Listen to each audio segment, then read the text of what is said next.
Aí no primeira epístola de Paulo aos Coríntios, no capítulo 13, e de fato, isso às vezes nos falta um amor sincero, tal como do nosso Deus, né, o qual ele demonstrou por nós. Muito bem, irmãos, nós vamos neste momento ao estudo da palavra de Deus, e nós queremos convidá-los a abrir suas Bíblias em Lucas capítulo 15. Lucas capítulo 15.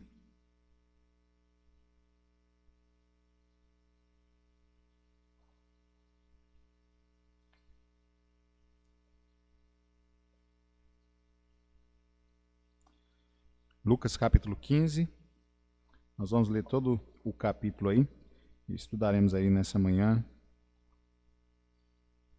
mais 3 parábolas do nosso Senhor Jesus. Lucas capítulo 15, a palavra de Deus nos diz assim: E chegava-se a ele todos os publicanos e pecadores para o ouvir, e os fariseus e os escribas murmuravam dizendo: Este recebe pecadores, e come com eles. E ele lhes propôs esta parábola, dizendo: Que homem dentre vós, tendo 100 ovelhas e perdendo uma delas, não deixa no deserto as 99 e vai após a perdida até que venha a achá-la? E achando-a, a põe sobre os seus ombros, rejubilando. E chegando à casa, convoca os amigos e vizinhos, dizendo-lhes: Alegrai-vos comigo, porque já achei a minha ovelha perdida. Digo-vos que assim haverá alegria no céu por um pecador que se arrepende, mais do que por 99 justos que não necessitam de arrependimento. Ou qual a mulher que, tendo 10 dracmas, se perder uma dracma, não acende a candeia e varre a casa e busca com diligência até achar? E achando-a, convoca as amigas e vizinhas, dizendo: Alegrai-vos comigo, porque já achei a dracma perdida. Assim vos digo que há alegria diante dos anjos de Deus por um pecador que se arrepende. E disse: Um certo homem tinha 2 filhos, e o mais moço deles disse ao pai: Pai, dai-me a parte dos bens que me pertence, e ele repartiu por eles a fazenda. E poucos dias depois, o filho mais novo, ajuntando tudo, partiu para uma terra longínqua e ali desperdiçou os seus bens, vivendo dissolutamente. E havendo ele gastado tudo, houve naquela terra uma grande fome, e começou a padecer necessidades. E foi, e chegou-se a um dos cidadãos daquela terra, o qual o mandou para os seus campos, a apacentar porcos. E desejava encher o seu estômago com as bolotas que os porcos comiam, e ninguém lhe dava nada. E tornando em si, disse: Quantos empregados de meu pai tem abundância de pão, e eu aqui pereço de fome. Levantar-me-ei e irei ter com meu pai, e dir-lhe-ei: Pai, pequei contra o céu e perante ti. Já não sou digno de ser chamado teu filho. Faz-me como um dos teus empregados. E levantando-se, foi para teu pai, e quando ainda estava longe, viu seu pai, e se moveu de íntima compaixão, e, correndo, lançou-se-lhe ao pescoço, e o beijou. E o filho lhe disse: Pai, pequei contra o céu e perante ti, e já não sou digno de ser chamado teu filho. Mas o pai disse aos seus servos: Trazei depressa a melhor roupa, e vesti-lhe, e ponde-lhe um anel na mão, e sandália nos pés. E trazei o bezerro cevado, e matai-o, e comamos, e alegremo-nos, porque este meu filho estava morto, e reviveu. Tinha-se perdido, e foi achado. E começaram a alegrar-se. E o seu filho mais velho estava no campo, e quando veio e chegou perto de casa, ouviu a música e as danças. E chamando um dos servos, perguntou-lhe que era aquilo. E ele disse: Veio teu irmão, e teu pai matou o bezerro cevado, porque o recebeu são e salvo. Mas ele se indignou, e não queria entrar. E saindo seu pai, rogava-lhe que entrasse com ele.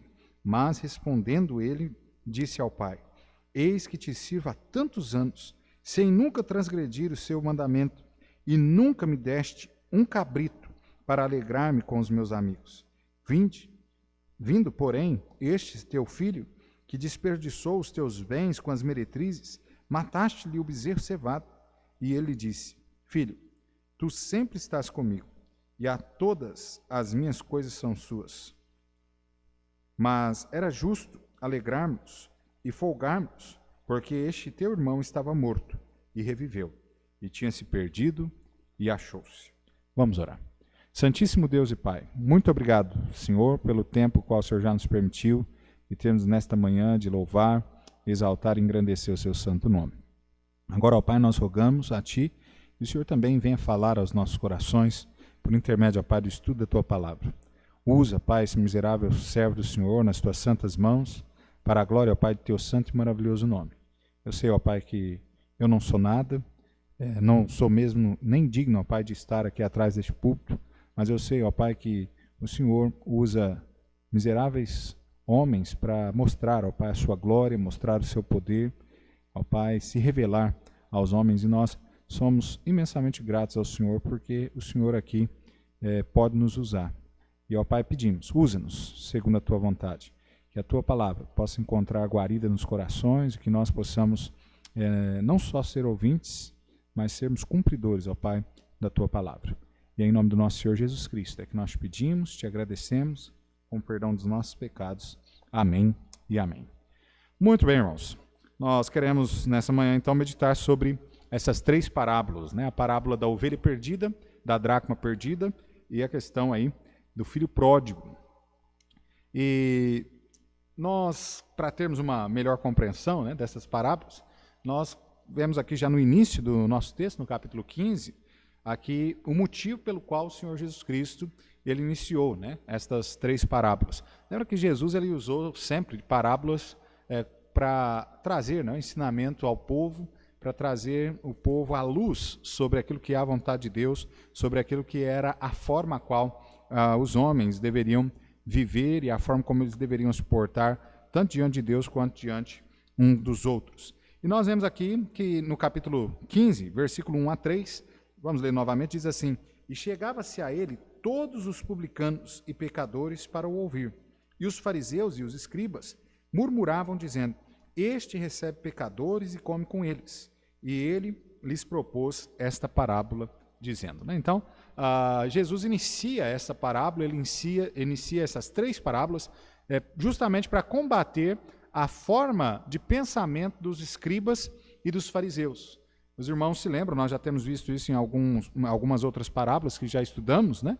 De que os escribas e fariseus, um dos grandes problemas que o Senhor sempre combateu com eles foi a falta, né, de amor, a falta de misericórdia e até mesmo a forma egoísta, hipócrita, né? A forma hipócrita a qual eles viviam, porque eles até mesmo colocavam uma aparência, né, de piedade e tudo mais sobre si, a qual eles não possuíam. E quando chegava o momento até mesmo de ajudar as pessoas, inclusive como líderes religiosos daquela época, entendedores, né, das Sagradas Escrituras, ao invés de ajudar o povo, eles acabavam sempre fazendo um juízo de discriminatório, um juízo também, muitas das vezes ali, de realmente mostrar, né, para aquelas pessoas que elas eram piores do que todas e que para elas não tinham perdão de forma nenhuma. E eles se colocavam em pedestais, eles se autopromoviam, dizendo serem servos de Deus e serem pessoas perfeitas diante de Deus. E nós, irmãos, sabemos, né, que não há ninguém que seja perfeito a não ser ao nosso próprio Deus, a não ser Jesus Cristo. Nenhum homem, né, que viveu sobre a face da terra aqui foi perfeito ou pode ser perfeito. Todos nós somos pecadores miseráveis, com exceção aí de Cristo Jesus, né, que foi Deus encarnado, vindo neste mundo aqui para morrer na cruz do Calvário por todos nós. E, inclusive, né, eu sempre gosto de dizer isso, a prova de que todos os homens são pecadores está lá em Romanos, capítulo 6, né, versículo 23, que diz: Porque o salário do pecado é a morte. E aí nós vemos aí que todos os homens, né, morrem. E que a maioria vai aí antes dos 80, 90 anos, já estão partindo desta vida aqui. Alguns que ficam aí um pouco mais de tempo, mas também não vão muito longe. Porquanto nós somos pecadores e o salário do pecado ele é a morte, né? Tanto física quanto também aqueles que não receberam ao Senhor Jesus Cristo também sofrerão, né, o castigo da morte eterna, qual a palavra de Deus diz, que é justamente ser lançado no lago de fogo para ser atormentado pela eternidade.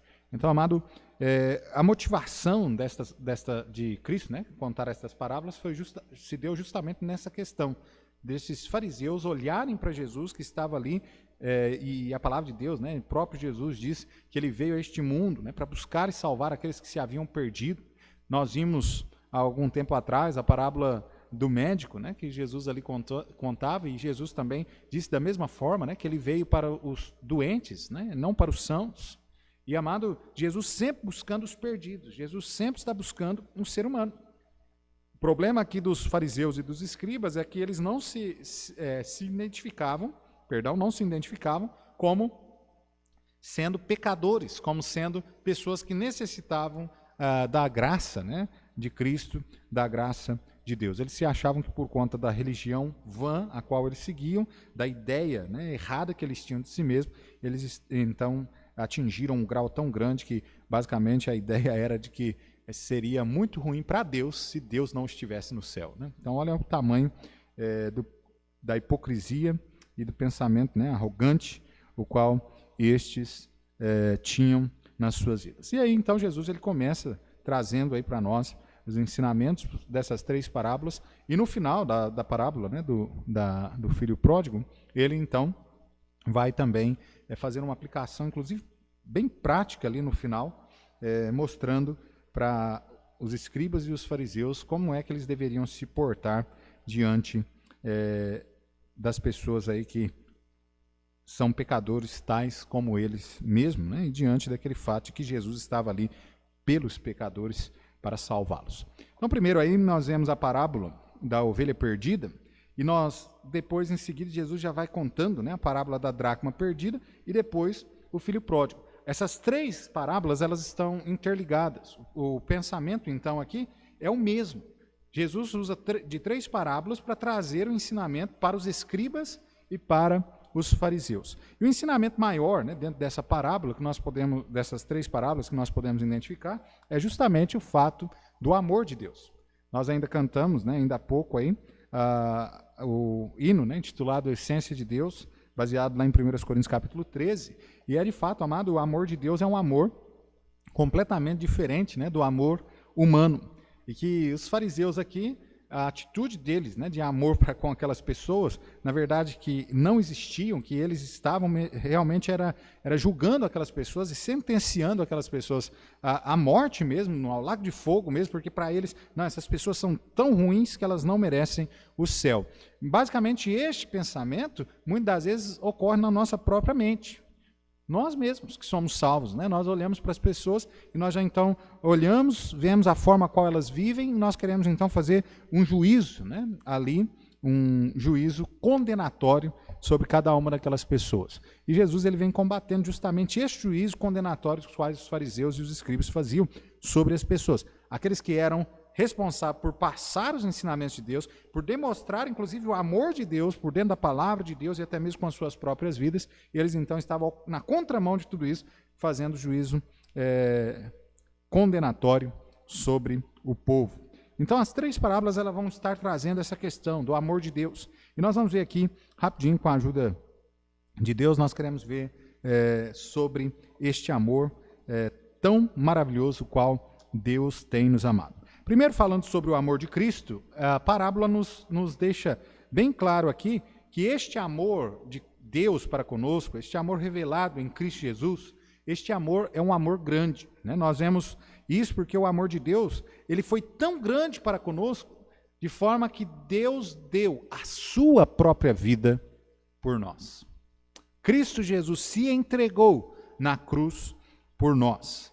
Olha João 3,16, texto tão conhecido, né, mundialmente conhecido, talvez o texto mais conhecido das Sagradas Escrituras, nos diz porque Deus amou o mundo de tal maneira, esta palavra, né, tal maneira, quer dizer, um amor tão grande, um amor imenso, que Ele deu o Seu Filho unigênito, para que todo aquele que nele crê não pereça, mas tenha a vida eterna.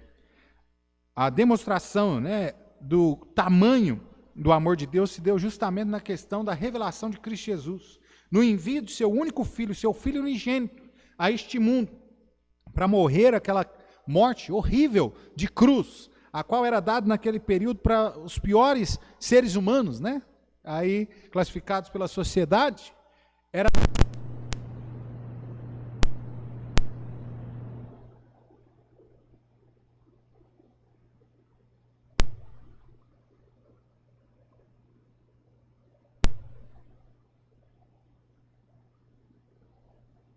conta dos pecados os quais eles tinham cometido. Agora veja que Jesus, ele não cometeu nenhum pecado, mas ele deu a sua própria vida para nos remir dos nossos pecados, para dar a nós a vida eterna. Este amor maravilhoso, este amor grande, o qual fez ele se submeter a esta morte horrenda.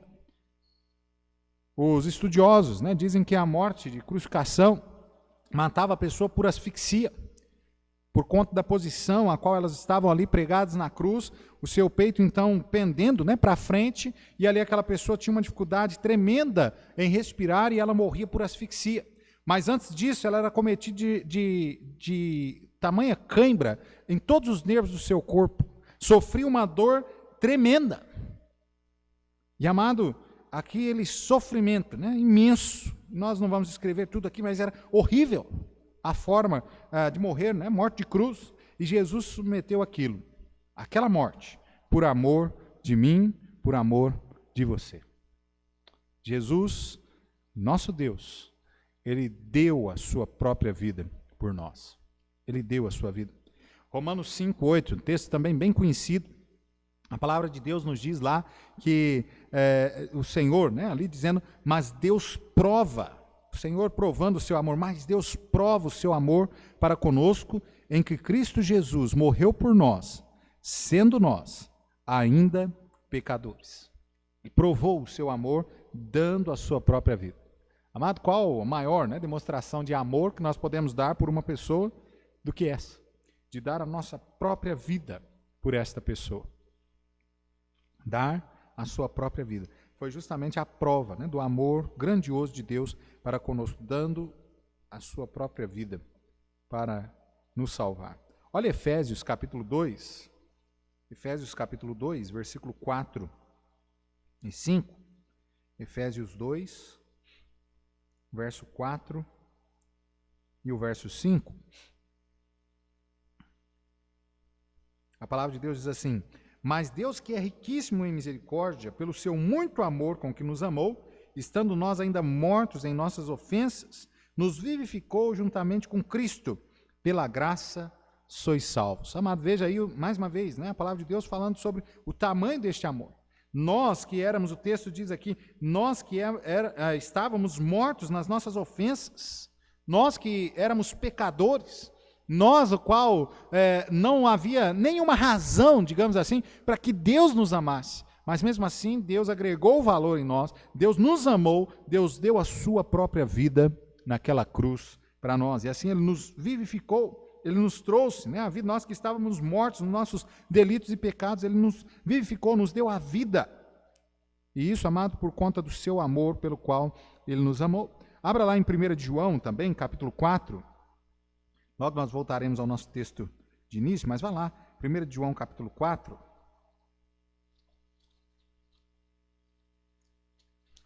O verso 9 a 11. Olha o que a Bíblia diz. 1 de João 4, verso 9 a 11, diz assim: nisto se manifestou o amor de Deus para conosco, que Deus enviou o seu Filho unigênito, seu único Filho, ao mundo, para que por ele vivamos. Nisto está o amor, não em que nós tenhamos amado a Deus, mas em que Ele nos amou a nós e enviou o seu Filho para propiciação pelos nossos pecados. Amados, se Deus assim nos amou, também nós devemos amar uns aos outros, né? Então João aqui, ele escreve, né, na sua primeira epístola, essa questão do tamanho, né, do amor o qual Deus revelou para nós, dizendo aqui que nós éramos pecadores mesmo, miseráveis mesmo, mas no entanto Deus, né, Ele enviou o seu Filho unigênito para nos salvar, para dar a nós a vida.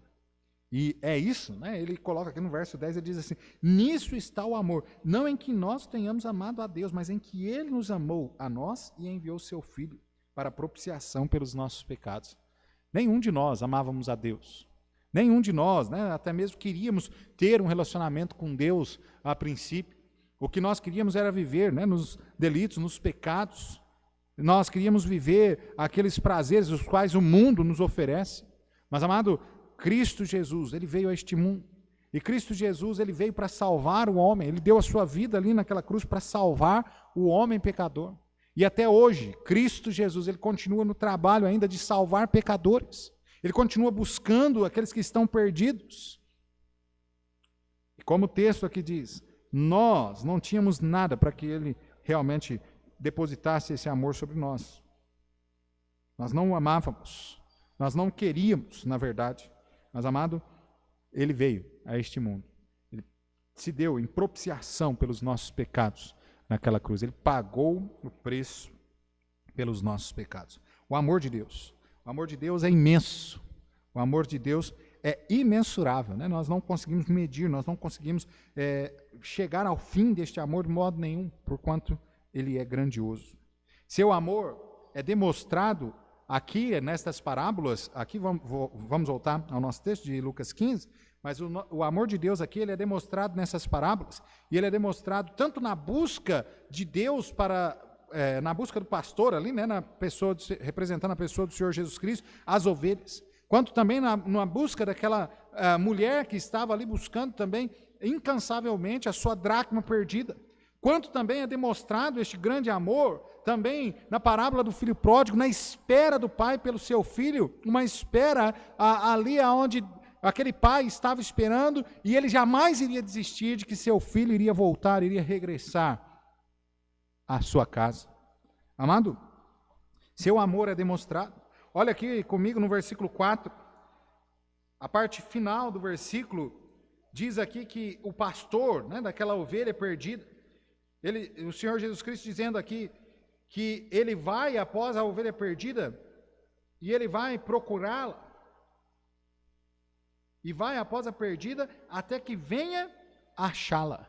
E ele vai procurar incessavelmente. Ele está ali procurando. Aquele pastor estava ali incansavelmente procurando a sua ovelha perdida. Assim também é o Senhor Jesus Cristo. A obra a qual Deus está operando neste mundo é uma obra onde Ele não se cansa de buscar um homem perdido.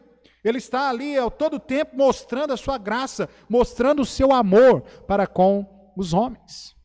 Eu sei, amado, que Deus, Ele é santo, eu sei que Ele é justo, eu sei que Ele executa, né, o seu juízo neste mundo. Mas, amado, Ele dá graça sobre graça, Ele derrama a sua misericórdia sobre os pecadores a todo tempo. Todo tempo Ele está querendo mostrar ao homem o quanto Ele o ama, o quanto Ele quer salvá-lo. Também na parábola da dracma perdida, no verso 8, a parte final, esta mulher, olha só o que diz aí, a história diz, esta mulher, né, qual a mulher que tendo 10 dracmas, se perder uma dracma, não acende a candeia e varre a casa e busca com diligência até achar. Esta mulher, né, simbolizando o Espírito Santo de Deus, que está ali também trabalhando incansavelmente, buscando os perdidos. Nós sabemos que não é a ação do Espírito Santo, a palavra de Deus, somada à ação do Espírito Santo nos nossos corações, nós jamais, né, entregaremos a nossa vida ao Senhor Jesus. O Espírito Santo, ele nos convence, né, do pecado, da justiça e do juízo de Deus. E é assim que nós nos rendemos aos pés de Cristo Jesus. Na questão do filho pródigo, olha o versículo 21 a 23. Essa demonstração deste amor, verso 21 a 23. Diz assim: e o filho lhe disse: pai, pequei contra o céu perante ti, e já não sou digno de ser chamado teu filho. De fato, amada, a demonstração do amor de Deus aqui se dá no fato de que este filho, né, havendo deixado o seu lar, levado os seus bens, gastou tudo no mundo. E agora este filho volta arrependido, e a demonstração aqui do amor do pai se dá no versículo 22, diz: mas o pai disse aos seus servos: trazei depressa a melhor roupa e vestilho, e ponde-lhe um anel na mão, e sandália nos pés, e trazei o bezerro cevado, e matai, e comamos, e alegramos.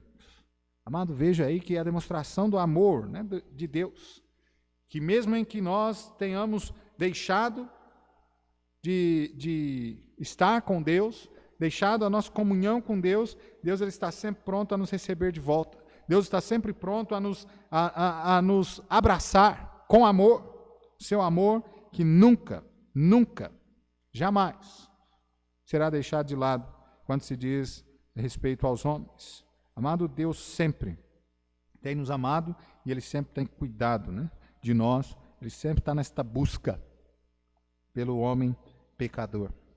Amado, segundo lugar, o amor de Cristo é um amor abrangente. É aquilo que os escribas e os fariseus aqui ainda não tinham entendido e que Jesus aqui mostra através dessas 3 parábolas, é que o amor dele é indiscriminatório. O amor de Deus está sobre todos os homens, sobre todas as pessoas. Veja aí comigo mais uma vez o versículo 24. Perdão, versículo 4. Versículo 4. Lucas 15, verso 4 diz assim: que homem dentre vós, tendo 100 ovelhas e perdendo uma delas, não deixa no deserto as 99 e vai após a perdida até que venha achá-la. E achando-a, a põe sobre os seus ombros, jubilando. E chegando à casa, convoca os amigos e vizinhos, dizendo-lhes: alegrai-vos comigo, porque já achei a minha ovelha perdida. Digo-vos que assim haverá alegria no céu por um pecador que se arrepende, mais do que por 99 justos que não necessitam de arrependimento. Veja, amado, que aqui Jesus dando a lição aos escribas e aos fariseus, mostrando aqui que o amor dele abrange todas as pessoas. Jesus até mesmo de uma forma aqui, que às vezes é mal compreendida no versículo 7, quando ele diz assim, olha, que assim haverá festa no céu por um pecador que se arrepende, mais do que por 99 justos que não necessitam de arrependimento. Jesus aqui não estava dizendo que há entre os homens pessoas tão santas que não necessitam de salvação, que não necessitam de arrependimento, mas Jesus estava falando isso justamente para impactar aqueles escribas e aqueles fariseus que achavam que eles não tinham pecado, que eles não necessitavam de Cristo, do Salvador.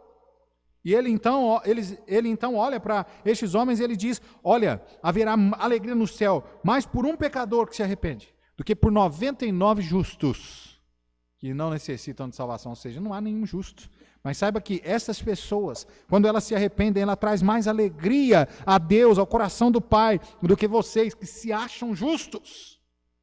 E, amado, um grande problema, né, que nós enfrentamos dentro da religião, muitas das vezes, é este pensamento de ser justo, de ser melhor do que as outras pessoas. E isso causa um grande problema, porque muitas das vezes nós acabamos fazendo e tendo a mesma atitude que os escribas e os fariseus aqui tiveram, de julgar, de condenar as pessoas, sem olhar essas pessoas com amor, sem olhar essas pessoas com compaixão, como o próprio Deus olha a nós mesmos, que somos pecadores. Nós não somos diferentes, cada um de nós somos pecadores, merecedores do inferno. E se não é a graça, a misericórdia de Deus sobre nossas vidas, nós estaríamos realmente neste lugar. Mas graças a Deus, né, pela graça de Cristo Jesus revelada ali naquela cruz, a qual pôde assim propiciar salvação a cada um de nós. Então veja, amado, que o amor de Deus ele é abrangente. Independe de como é que a pessoa tem vivido, as práticas pecaminosas as quais ela tem cometido, Deus salva e Ele quer salvar todos os homens, todos os pecadores. O amor de Deus alcança o pior dos pecadores indiscriminadamente. Ele alcança o pior dos pecadores. Aqueles que ali os fariseus e os escribas estavam ali colocando, olha lá, ele come com os publicanos. Os publicanos, né, naquela época, eram tidos pelos judeus como sendo tais como os samaritanos e até piores, porque eram traidores da pátria. Porque muitas das vezes o que acontecia era que os judeus, eles poderiam se tornar um publicano quando eles iam lá, basicamente era como se comprasse, né, uma concessão, onde eles poderiam cobrar impostos. E aí então Roma colocava um valor no tributo, mas aquele publicano, ele poderia ali cobrar a quantia que ele quisesse e passar somente o valor que era devido a Roma e o restante ficar para ele. Então estes publicanos, muitas das vezes, eles colocavam um peso tremendo sobre os seus compatriotas. E cobrava muito mais do que Roma. Roma já pedia um valor alto e eles cobravam muito mais. E eles assim se enriqueciam ilicitamente. Por isso eram dados como piores, né? Os traidores, piores pecadores. Estavam lá classificados, né, pela a sociedade judaica no grupo lá das meretrizes, dos assassinos. Era um tipo pior, a escória da sociedade para eles. E por isso aqui os escribas, né, e os fariseus aqui olhavam para aquela cena e falavam, mas esse mestre, né, Jesus, está comendo junto com esses pecadores. Mas, amado, Jesus, ele salva o pior de todos os pecadores. Não importa, né, o que o homem tenha feito. Jesus, ele está sempre pronto para perdoar.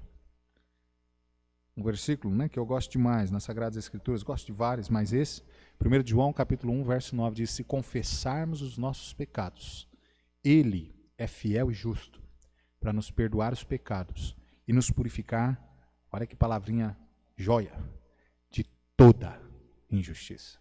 Toda, independentemente de qual seja o pecado qual nós praticamos.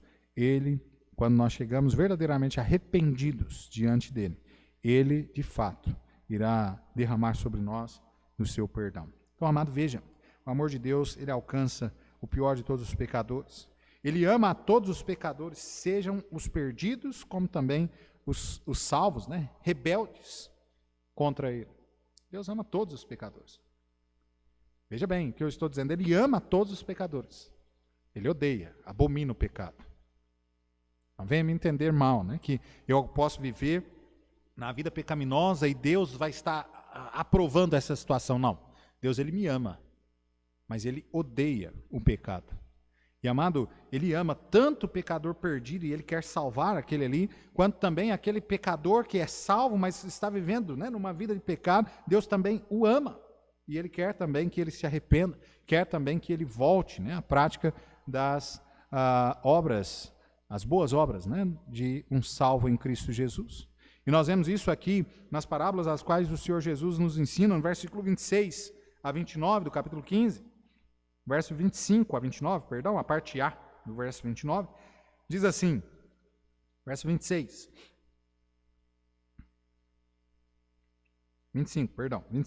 E o seu filho mais velho estava no campo, e quando veio e chegou perto de casa, ouviu a música e as danças, e chamando uns servos, perguntou-lhe que era aquilo. E ele disse, veio teu irmão e teu pai matou o bezerro cevado, porque o recebeu são e salvo. Mas ele se indignou, não queria entrar, e saindo o seu pai, rogava que entrasse com ele. Veja, amado, o Senhor, ele recebe, mesmo esse filho pródigo, esse era filho, e ele estava ali agora, né, voltando, arrependido da vida a qual ele tinha levado lá fora, mas o pai aqui o recebeu de braços abertos, o braço de amor, né, ali estendido, perdoando o seu filho, trazendo ele de volta, reconciliando-o novamente com Deus. Veja, amado, o amor de Deus, ele é abrangente. O amor de Deus não somente é grande, não somente é abrangente, como o amor de Deus também é insistente. Tanto o versículo 4 quanto o versículo 8 e o verso 23, nós vemos justamente este amor abrangente, este amor insistente de Deus.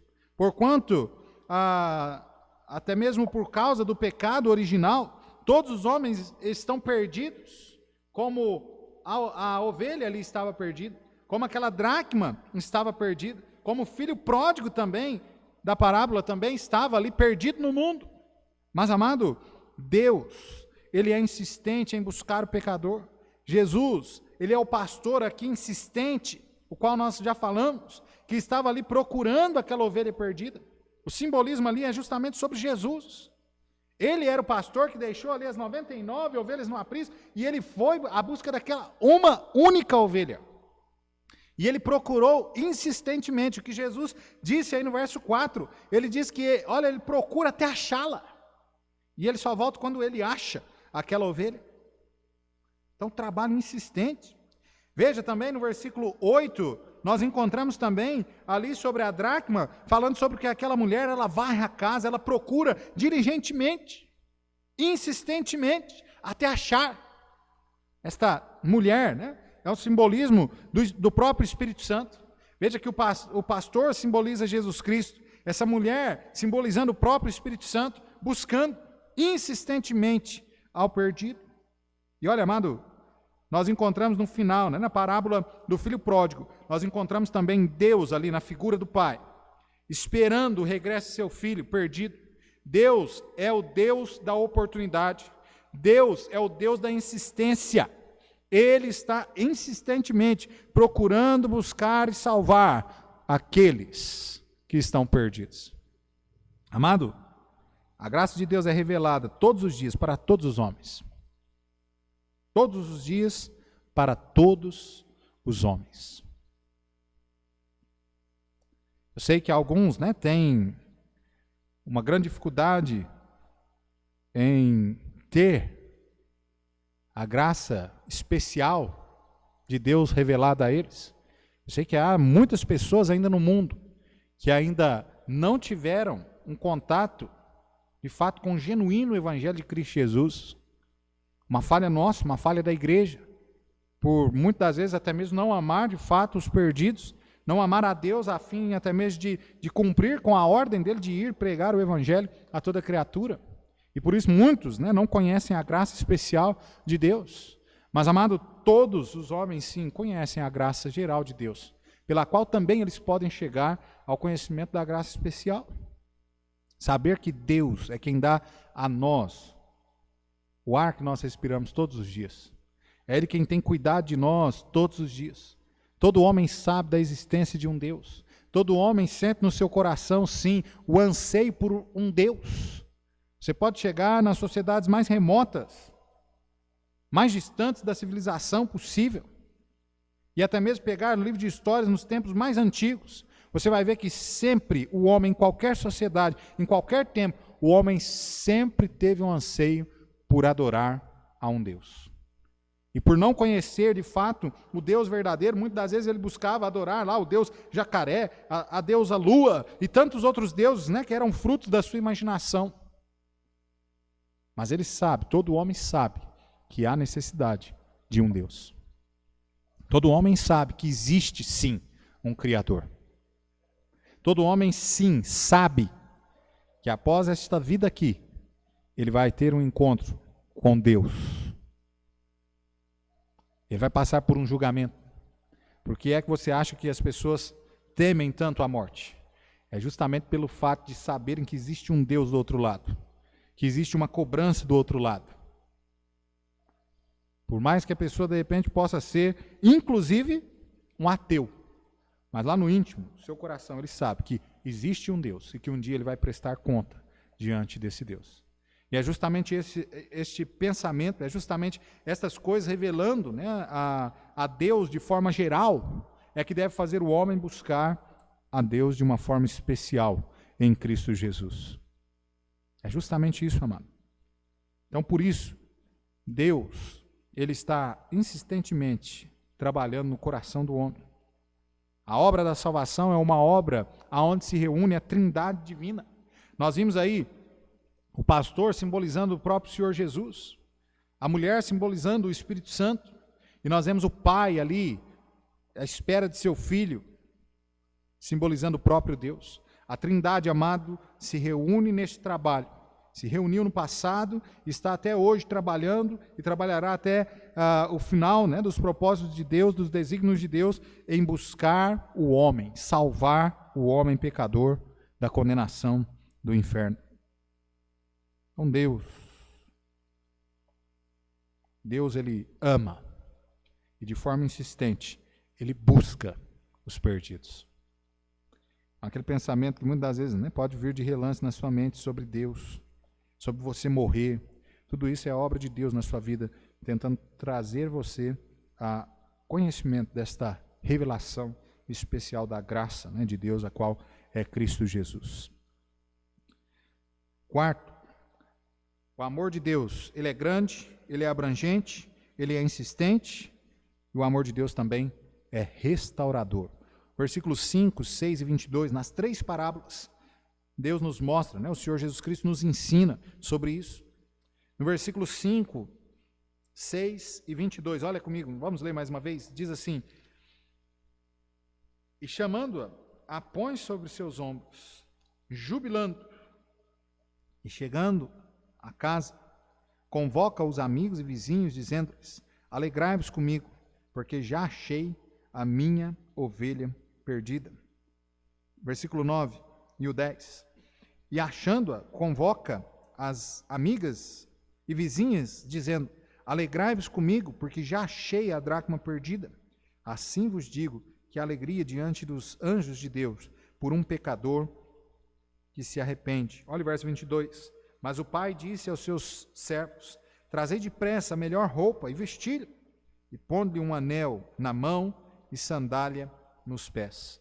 Amado, é o próprio pastor, nós vemos aqui, é quem leva, né, esta pessoa, no caso essa ovelha, de volta nos ombros.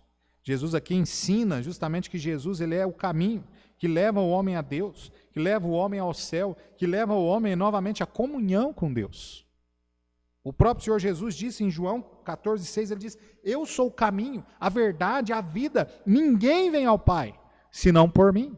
Jesus então aqui é quem pega, né, essa ovelha que está perdida, coloca nos seus ombros, regressa, restaura ela novamente, coloca ela de volta no aprisco. O homem que recebe a Cristo como seu Salvador, Senhor, tem sua comunhão com Deus restaurada, recebe dele a vida eterna, a restituição novamente, agora comunhão com Deus plena novamente. O homem é restaurado a esta comunhão, a presença de Deus, unicamente, exclusivamente por Cristo Jesus. Quantas pessoas na sua vã religião estão buscando Deus, estão fazendo suas orações, dando as suas esmolas, mas, amado, aquelas coisas ali não estão trazendo eles de fato a uma comunhão plena com Deus. Eles precisam de Cristo Jesus, eles precisam entregar a sua vida ao Senhor Jesus Cristo para ser restaurado novamente a sua comunhão com Deus. A ovelha resgatada então voltou pelo aprisco justamente por intermédio de Cristo, né, pelo intermédio do pastor. A dracma que foi encontrada ali pela mulher voltou também ao seu lugar. A pessoa também ali tocada pelo Espírito Santo, que entrega a sua vida ao Senhor Jesus Cristo, é novamente colocada no seu lugar, restaurada a sua comunhão com Deus. E o filho também foi restaurado, né, a sua comunhão com o Pai, o filho pródigo. Veja que o amor de Deus é um amor restaurador.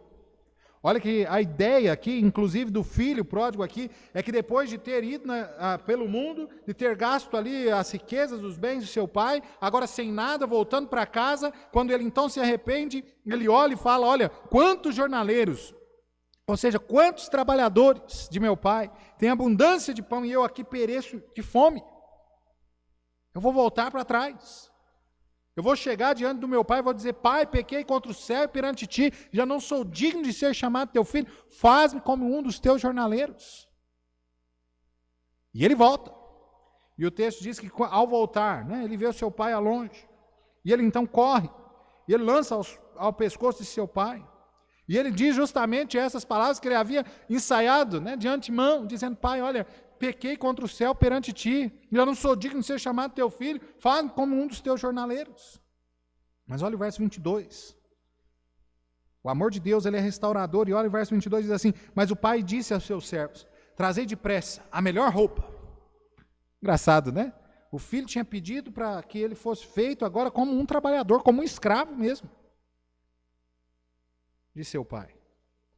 Mas um escravo, ele não usa, né, as melhores roupas.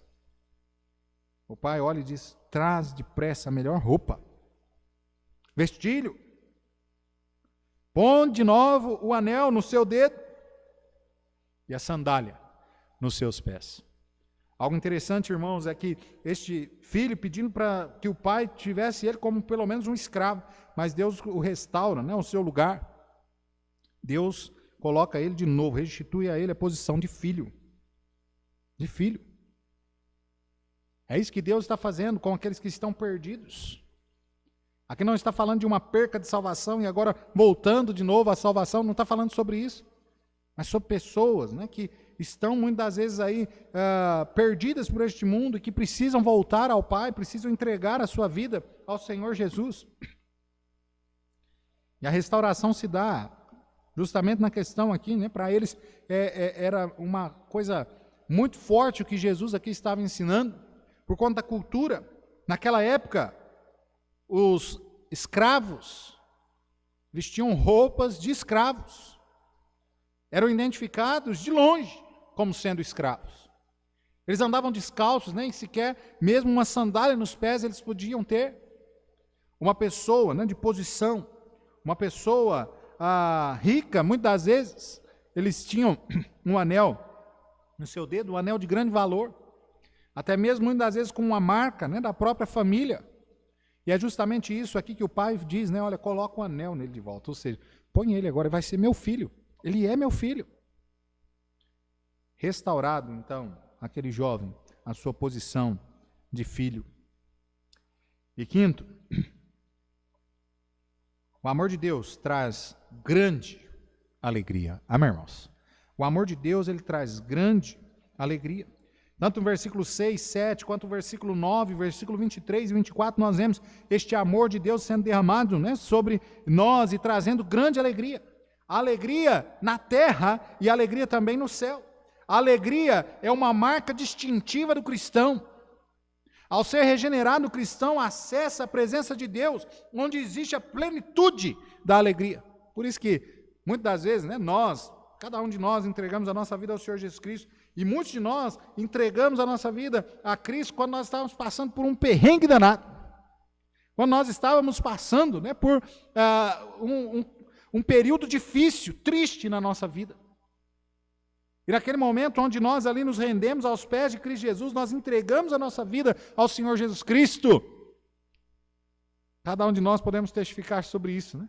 É como se aquele fardo de pedra pesado que estava sobre nossos ombros fosse tirado de uma vez. E aquela tristeza que nós tínhamos na alma foi também removida.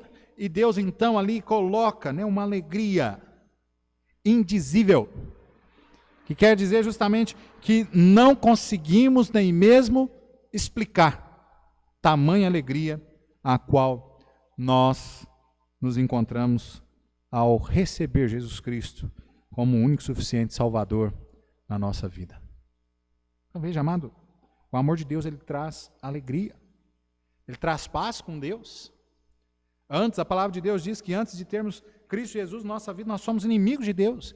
Essa ideia que muitas das vezes as pessoas estão, né, trazendo na mente, de que todos nós somos filhos de Deus, de que todos nós, Deus está colocando sobre nós as mesmas condições, Ele abençoa todo mundo de igual forma, amado, é mentira. A palavra de Deus diz que todos nós somos criaturas de Deus, e que o homem sem Cristo, ele é inimigo de Deus. Apesar, pastor, mas e o amor que o senhor está acabando de dizer? Apesar de Deus amá-lo e querer restaurá-lo, mas enquanto ele continua na posição contrária, servindo a este mundo, servindo a Satanás, ele ainda se coloca em uma posição de inimigo de Deus. Deus querendo ser amigo, né? E o homem sendo inimigo. Fazendo as coisas completamente ao contrário. Mas, amado, quando nós recebemos a Cristo, isso muda. Nós deixamos de ser criatura, passamos a ser filhos, co-herdeiros com Cristo. Deixamos, né, de estar sobre a ira divina e passamos agora a estar na glória divina. Todas as coisas mudam. Tudo traz agora a nossa vida alegria. É o Espírito Santo, né, que habita em nós, que produz essa alegria. Vamos lá rapidinho. Eu não iria ler não, mas vamos lá. Romanos capítulo 14, versículo 17. A palavra de Deus diz assim: porque o reino de Deus não é comida nem bebida, mas justiça e paz e alegria no Espírito Santo. O Espírito Santo é que traz essa alegria. E que, às vezes, né, nós estamos com tantos problemas, nós chegamos ali, entregamos a nossa vida ao Senhor Jesus, recebemos Ele como Salvador pessoal, e as coisas, os problemas naquele momento não mudaram. Os problemas ainda estão ali. Mas a salvação a qual Deus nos dá, o amor dele sendo derramado, né, sobre nossas vidas, nos dá uma alegria tão grande, por isso ela é uma alegria indizível, que é justamente a questão de que nós não conseguimos explicar porque nós estamos passando pelos mesmos problemas. Até às vezes os problemas até às vezes aumentam, mas há uma alegria realmente a qual nós não conseguimos explicar, que é dada a nós através do Espírito Santo de Deus, que na salvação vem habitar nos nossos corações para sempre. Para sempre. A missão de Cristo é salvar o pecador e produzir, né, no pecador alegria. Vamos lá, ó, Isaías 61. Isaías 61, versículo 1 a 3, nós estamos terminando. Isaías 61, verso 1 a 3. Olha o que o profeta Isaías diz com respeito, né, ao trabalho, à missão de Cristo. O Espírito do Senhor Deus está sobre mim, porque o Senhor me ungiu para pregar boas novas aos mansos. Enviou-me a restaurar os contritos de coração, a proclamar liberdade aos cativos e a abertura de prisões aos presos, a apregoar o ano aceitável do Senhor e o dia da vingança do nosso Deus, a consolar todos os tristes, a ordenar acerca dos tristes de Sião, que se lhes dê glória em vez de cinza, óleo de gozo em vez de tristeza, vestes de louvor em vez de espírito angustiado, a fim de que se chamem árvores de justiça, plantações do Senhor, para que Ele seja glorificado. Veja, amado, essa é a obra, né, maravilhosa a qual Cristo Jesus veio fazer nas nossas vidas. Veja que há, então, alegria na terra. Deve, amado, haver alegria, né, quando um pecador, não só quando há alegria no coração daquele pecador que se arrepende, mas deve também haver alegria na igreja de Cristo Jesus quando um pecador se arrepende. E que triste quando muitas das vezes nós vemos pessoas se convertendo e parece que o povo, né, a igreja, não é comovido por este sentimento de alegria. Por olhar e ver que mais uma alma foi liberta das garras de Satanás, foi liberta da condenação do inferno. Isso era para encher o nosso coração de alegria, de gozo. E às vezes a pessoa, até mesmo por dentro da igreja, vem, ela ouve o evangelho, ela se entrega a Cristo Jesus e às vezes sai daqui sem pelo menos receber um cumprimento de um irmão, dizendo: olha, estou muito feliz pela decisão que você tomou. Você não vai se arrepender, essa é a melhor decisão a qual você pode ter tomado. Eu sei, amado, que muitas das vezes, pastor, você pode dizer: pastor, eu fico feliz quando alguém se converte. Mas, amado, externe a sua felicidade. Vá até essa pessoa, deixe ela saber quanto você está alegre por ela ter entregue a sua vida ao Senhor Jesus. Porque no céu, as coisas não ficam só. A alegria não é só uma alegria interior, no coração, né, de Deus, no coração dos anjos, onde ninguém demonstra. Não é isso. Olha o que o texto diz aí, versículo 10. Assim vos digo que há alegria diante dos anjos de Deus, por um pecador que se arrepende. Olha o verso 7. Digo-vos que assim haverá alegria no céu, por um pecador que se arrepende, mais do que por 99 justos, que não necessitam de arrependimento. Agora veja que nos dois versos aqui, os versos que antecedem, tanto o versículo 7 quanto o versículo 10, está falando sobre aquele pastor que encontrou sua ovelha perdida, a mulher que encontrou sua dracma, e ela então reúne os amigos e há uma grande festa. E é o que Jesus depois diz no verso 7 e no verso 10, diz assim: e assim será também no céu. E assim é lá no céu. Quando um pecador se arrepende, a grande alegria é uma festa no céu. E amado, essa festa deve também ser feita na terra, quando um pecador se arrepende. Então veja, amado, que Jesus aqui, nessas três parábolas, ele demonstra sobre o amor de Deus, que o amor de Deus, ele é grande, ele é abrangente, ele é insistente, ele é restaurador, ele traz grande alegria. E ele agora finaliza, né, o ensino na sua última parábola, a parábola do filho pródigo. E ele ensina, mostrando ali, de forma pedagógica, tanto aos escribas quanto aos fariseus, que deve haver justamente alegria. que esse amor deve ser, sim, um amor grande, estendido a todas as pessoas, inclusive aqueles que, na mente dos fariseus e dos escribas, já estavam condenados, mas que deve ser ali abrangente, deve também chegar a eles. Deve ser um trabalho sempre feito com insistência, como Deus faz. Também os líderes religiosos, nós, os salvos, devemos fazer também, pregando o Evangelho, restaurando as pessoas de volta à comunhão com Deus, trazendo a eles grande alegria. E Jesus então diz, olha, vocês estão igual este filho que ficou. E amado, muitas das vezes nós estamos como este filho que ficou.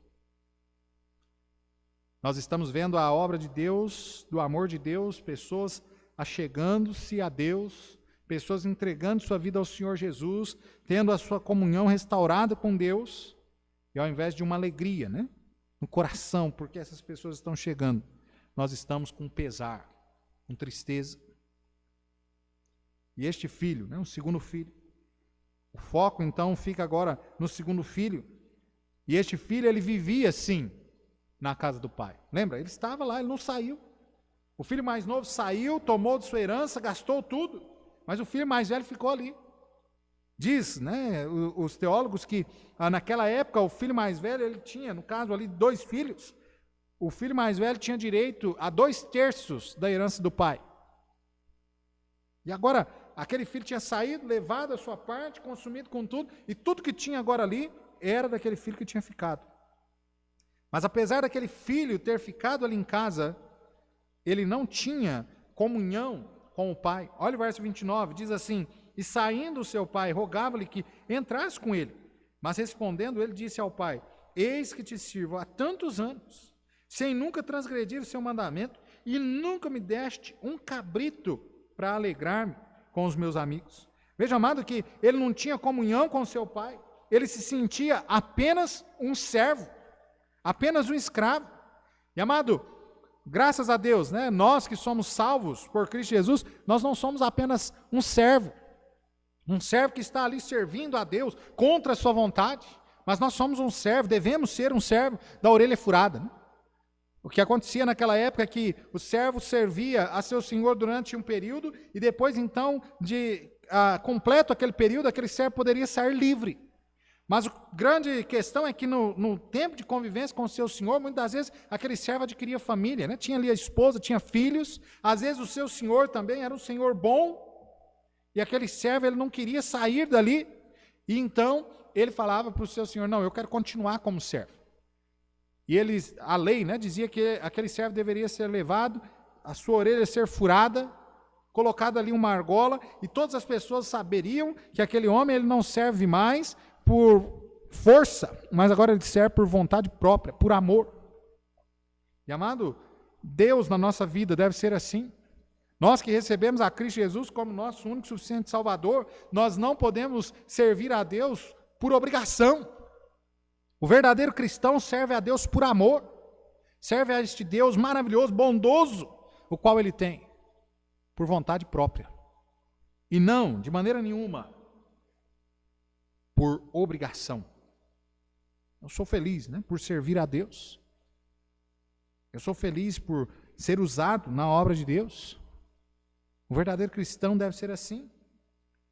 E este homem, ele não tinha comunhão com Deus, mas ele se sentia obrigado. O texto diz aí, eis que te sirvo há tantos anos. Para ele esse servir, né, o filho aqui, o serviço o qual ele tinha prestado para o pai era um peso. E amado, a obra de Deus na nossa vida não deve ser um peso. Nós devemos servir a Deus e ter isso como realmente um privilégio, de servir a Deus, de adorar a Deus. Até mesmo na questão, né, do evangelismo, os anjos querem demais isso para si. Era o desejo deles estarem incumbidos desta obrigação de levar o evangelho a todos. Esse é o desejo, eles anseiam por isso, aspiram por isso. Mas Deus deu este privilégio a nós, os homens. Ele tinha também uma falsa imagem de si mesmo, e por isso ele não tinha uma comunhão plena com Deus, porque ele achava que ele era santo demais. Olha, pensar, lembra Jesus combatendo os fariseus e os escribas, versículo 29, dizendo que te sirvo há tantos anos sem nunca ter transgredido o teu mandamento. Será que alguém é capaz de nunca transgredir o mandamento de Deus? Só Jesus Cristo. Este homem então tinha uma falsa, né? Este filho tinha uma falsa visão de si mesmo. Os fariseus tinham uma falsa visão de si mesmo. Eles achavam que eles eram assim. Eles nunca tinham ferido nenhum dos mandamentos, que eles eram, olha, certo. Era o mesmo pensamento daquele jovem. Olha, o que eu faço, Senhor, para ser salvo? Você observa os mandamentos? Vixe, isso tudo eu tenho observado desde a minha meninice. E Jesus, para mostrar para ele que ele não observava, né, que ele precisava, era de Cristo mesmo na sua vida, da salvação de graça a qual Cristo estava dando, Jesus olha para ele e fala assim, ó, vai então, vende tudo quanto tem, dá aos pobres. E aquele homem, o texto diz que ele se retirou, né, triste. Ele pecava no segundo grande mandamento do resumo de Cristo, que era amar o teu próximo como a ti mesmo. Amar ao teu próximo como a ti mesmo. Este filho que ficou também não desfrutava, né, dos bens do pai. Olha ainda no versículo 29 diz, nunca me deste um cabrito para alegrar-me com os meus amigos. E amado, muitas vezes, né, nós estamos vivendo assim uma vida miserável, mesmo sendo filhos de Deus. Nós não estamos desfrutando das bênçãos as quais Deus tem derramado em nossas vidas. Por isso que muitas vezes nós estamos vivendo, né, servindo a Deus com esse peso, com esse pesar. Muitas das vezes as pessoas, né, até com um grande problema, achando que, olha, eu preciso seguir isso aqui tudo à risca, tal, fazendo igual os fariseus, né, ali os escribas. E amado, nós sabemos que nós já somos livres, libertos de muitas coisas.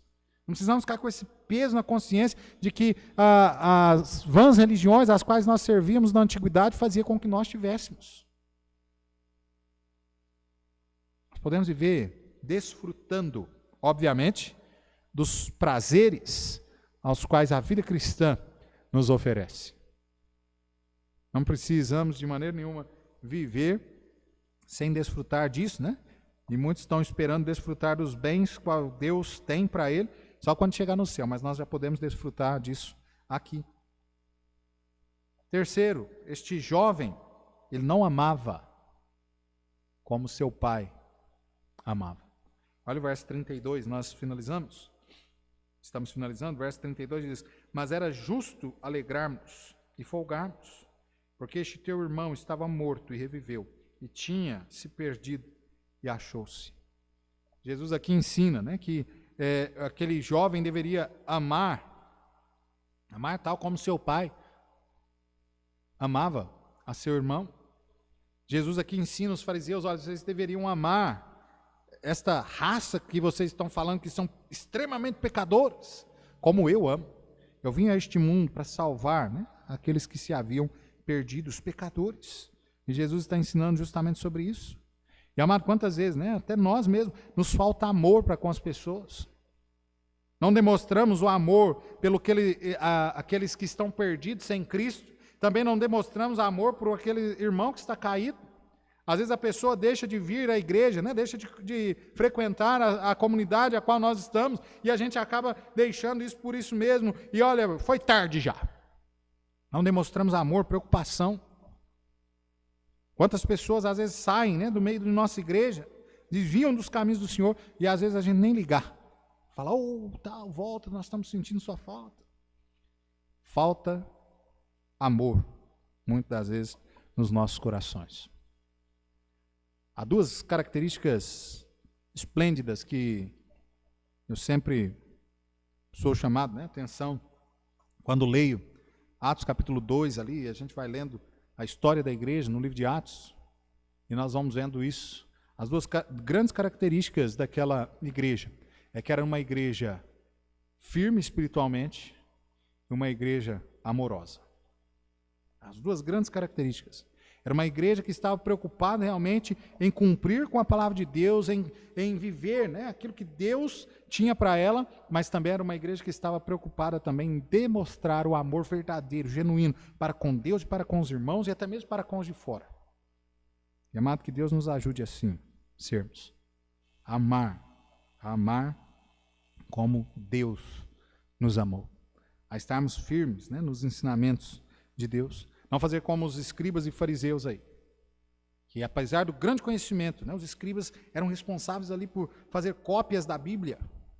Eles escreviam ali a punho, né, toda a Bíblia, toda a lei, várias vezes. Escreviam, liam, reliam para ver se estava tudo ok e tal. Muitos tinham vasto conhecimento sobre a palavra de Deus, mas o conhecimento que tinha aqui, né, não tinha chegado ainda no seu coração. Amados, Deus nos chama atenção, né, para isso. Nós temos de ter conhecimento, sim, bíblico na nossa mente, mas deve também chegar a atingir os nossos corações. Ele recusou, por fim, né, este filho, ele recusou participar da festa. Olha o versículo 29 até o 32, mais uma vez, nós terminamos, diz assim: E saindo seu pai, rogava-lhe que entrasse com ele. Mas respondendo ele, disse ao pai: Eis que te sirvo há tantos anos, sem nunca transgredir o teu mandamento, e nunca me deste um cabrito para alegrar-me com os meus amigos. Vindo, porém, este teu filho, que desperdiçou os teus bens com as meretrizes, mataste-lhe o bezerro cevado. E ele disse: Filho, tu sempre estás comigo, e todas as minhas coisas são tuas. Mas era justo alegrarmos e folgarmos, porque este teu irmão estava morto e reviveu, tinha se perdido e foi achado. Recusou, né? Este jovem recusou participar da festa.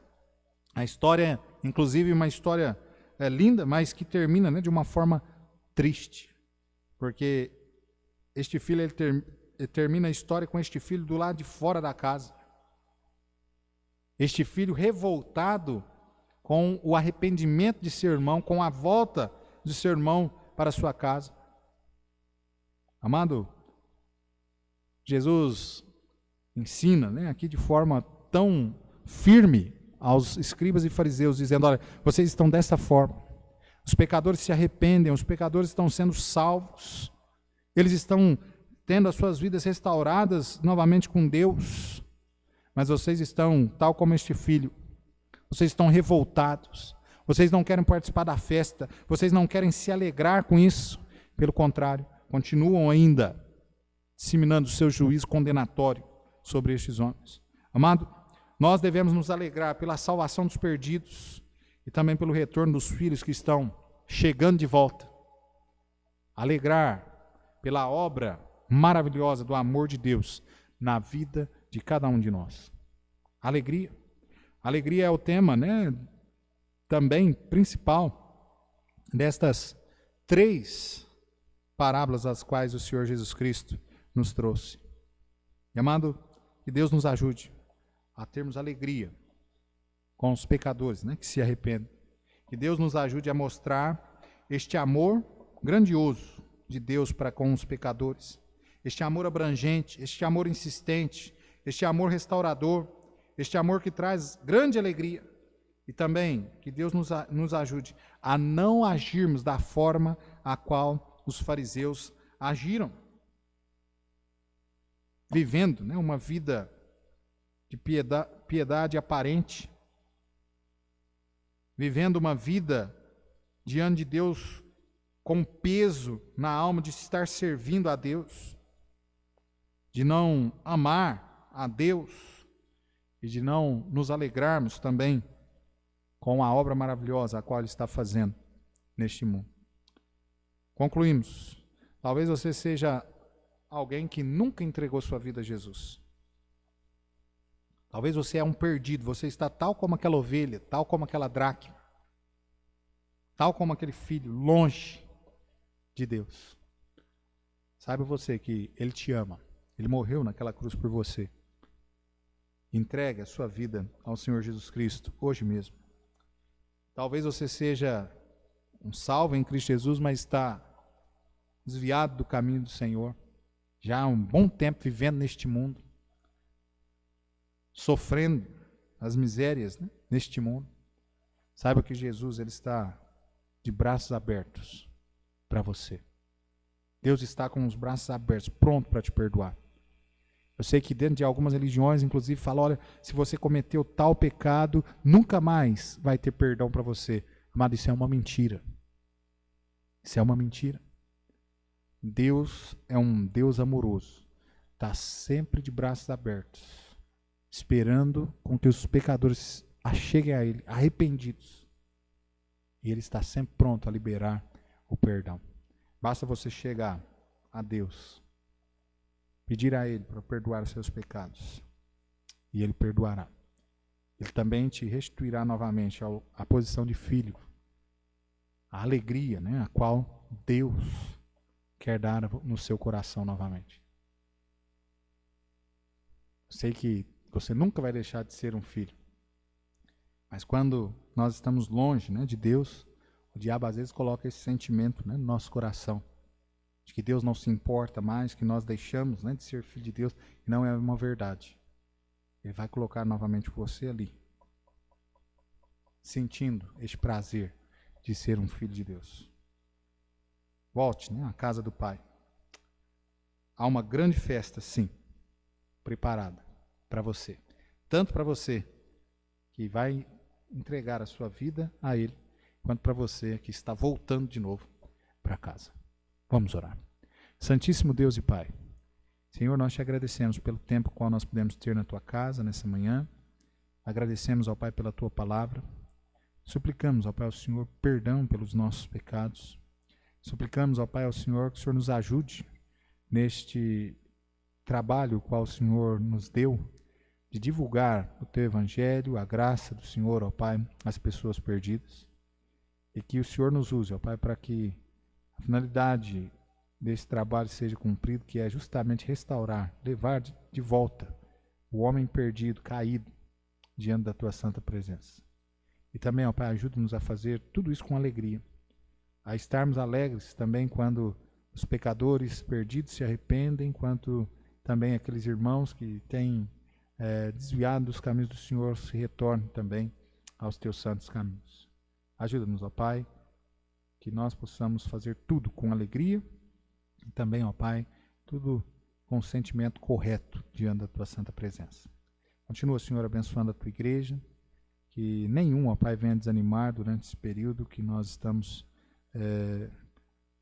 longes de comunhão física uns com os outros, mas que nós possamos aí através das redes sociais, telefone, nós possamos ainda estar em comunhão e exortando, até mesmo animando, ó Pai, uns aos outros, para que nós possamos continuar firmes diante da Sua santa presença. Abençoa, ó Pai, o Teu povo.